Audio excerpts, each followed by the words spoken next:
vamos a ver ejercicios variados de circuitos eléctricos. Bien, en el primero tenemos este circuito y nos dicen que tenemos que rellenar este cuadro según los interruptores que estén pulsados. Entonces, en el primer caso dicen, tenemos el A que no está pulsado, el C sí, el D no y el F tampoco.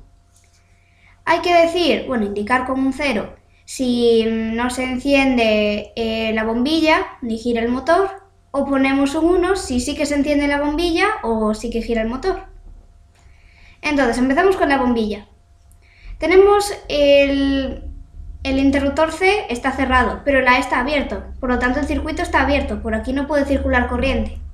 Como no circula corriente por la bombilla, no se enciende, 0. Y ahora el motor. Ninguna de las dos ramas están cerradas por los interruptores, así que al motor no va a llegar corriente, 0. Ahora, el A está pulsado, el C está pulsado, el D no y el F tampoco. Nos vamos con la bombilla. Ahora el circuito sí que está cerrado, puede circular corriente. Ambos interruptores C y A están cerrando el circuito, así que por aquí va a circular corriente, la bombilla se enciende, 1. ¿Pero qué pasa con el motor? Volvemos al caso de antes. Ninguno de los dos interruptores está cerrado, el circuito está abierto por ambas ramas, así que aquí no va a llegar corriente, el motor no gira, 0. El siguiente caso. A está pulsado, C no está pulsado, D sí y F no. Como ya hemos visto en estos ejemplos, para que se encienda la bombilla, ambos interruptores deben estar cerrados. Como aquí el C está abierto, no se va a encender la bombilla, 0. Pero con el motor, con los interruptores del motor, con que uno esté cerrando el circuito es suficiente. Porque, por ejemplo, en este caso, iríamos por el más, esta rama está cerrada y el motor puede girar, ya vemos que le llega corriente, 1. Y el último caso, A está pulsado, C está pulsado, D no está pulsado y F sí. La bombilla, ambos interruptores están cerrados, va a circular corriente, así que 1. Y por el motor, aunque no esté el D cerrando el circuito, la rama del F sí que lo está. Por aquí va a circular corriente, así que el motor gira, 1. Este sería el resultado final de la tabla. Aquí vemos la solución y ahora vamos a ver el circuito. Este es el circuito. Entonces, repasando, para que se encienda la bombilla, ambos interruptores de esta rama deben estar cerrados. Vemos que si encendemos el primero y no el segundo, no pasa nada. Encendemos el segundo pero no el primero, tampoco. Tienen que estar los dos cerrando el circuito. Y ahora el motor. El motor, con tal de que uno esté cerrando su rama, llega. Gira el motor, incluso podemos cerrar los dos.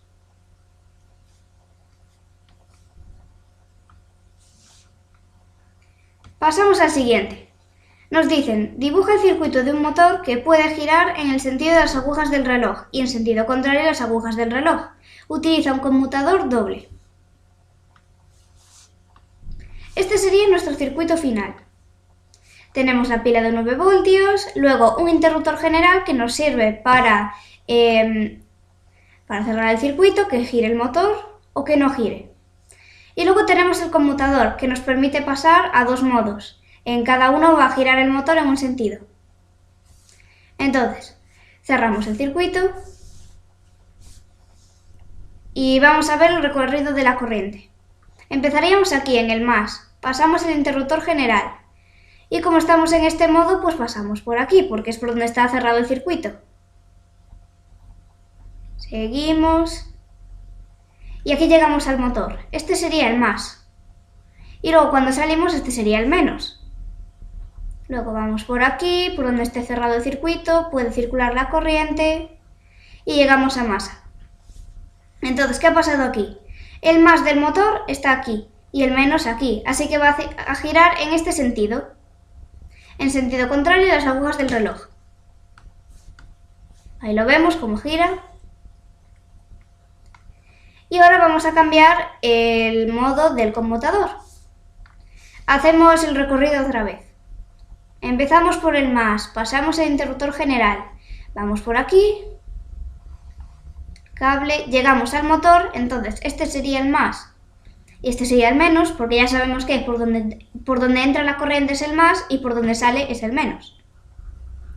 Seguimos el circuito y llegamos a masa.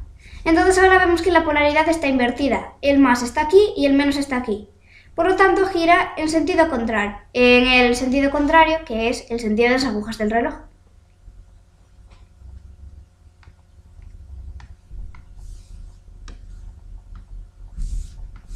Y ya pasamos al último. En este circuito tenemos que hallar la resistencia equivalente y las corrientes 1, 2 y la total. Empezamos con la resistencia equivalente. Tenemos que ir simplificando poco a poco. Pues empezamos con estas dos que están en paralelo. Resistencia 3 en paralelo con la 4.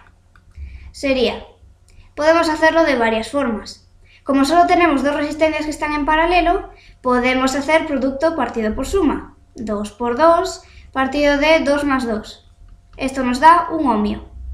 Pero como ambas resistencias son iguales y están en paralelo, ya sabemos que si tenemos dos resistencias del mismo valor que están en paralelos, la equivalente va a ser la mitad. Ya vemos que nos da 1. Y ahora ya tenemos una resistencia equivalente de un ohmio que está en serie con una de 5 y otra de 5. Así que se suma todo. Resistencia total es igual a 5 más 1. 11 ohmios. Resistencia equivalente 11 ohmios. Y ahora pasamos a las corrientes. Primero vamos a ver cómo circulan las corrientes en el circuito. Empezamos por el más y hasta aquí llega la I total. Pero una vez que llegamos a este punto, vamos a llamarle A,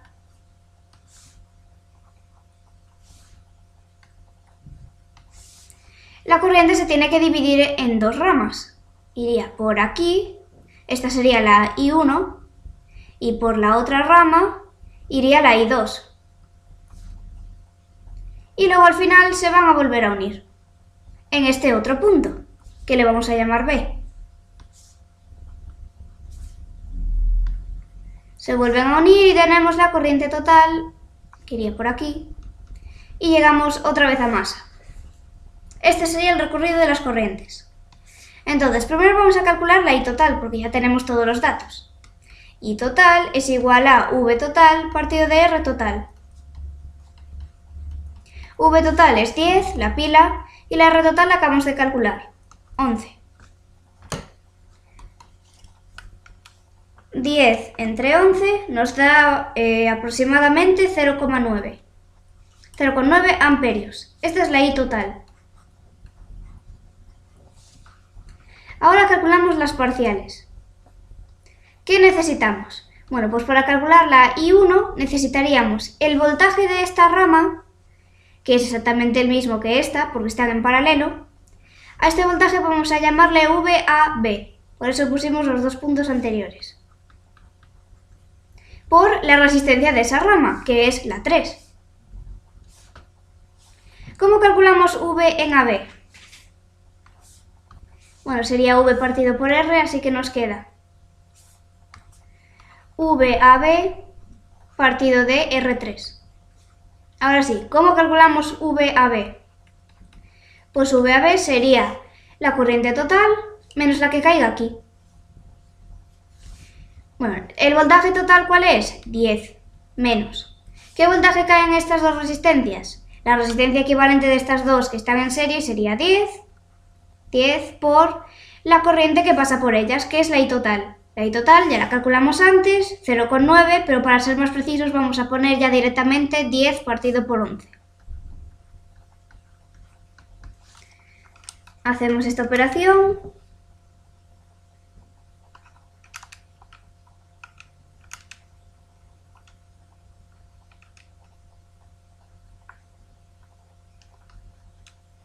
y nos da 0,9 aproximadamente. 0,9 voltios. Pues este es el voltaje entre estos dos puntos, que es el mismo que entre estos dos. Ahora ya tenemos todos los datos. ¿A qué es igual I1?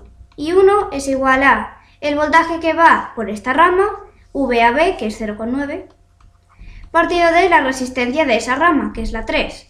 Resistencia 3, 2 ohmios. Y estos son 0,45 amperios. ¿Y qué pasa con la I2? La I2 sería el voltaje por esta rama, que ya dijimos que es el mismo que por la rama 1, 0,9, partido de su resistencia, que es la 4, también es 2 ohmios. Así que la corriente también va a ser 0,45 amperios.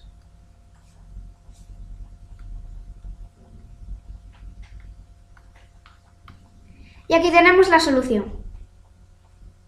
Si quisiéramos medir en la realidad la resistencia total, utilizaríamos un polímetro en el modo ómetro para medir ohmios.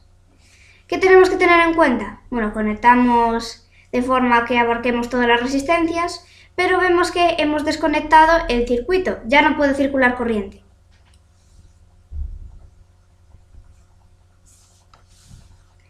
Y ahora, por aquí, las corrientes. Las corrientes, pues simplemente colocamos los amperímetros en serie. Entonces vemos que la I total es 909,1 miliamperios. Por aquí iría la I total y luego llegamos a este punto, que le llamamos A. Y se tiene que dividir en dos. La I1 es 454,5 miliamperios y la I2 pues también, porque las dos resistencias son iguales.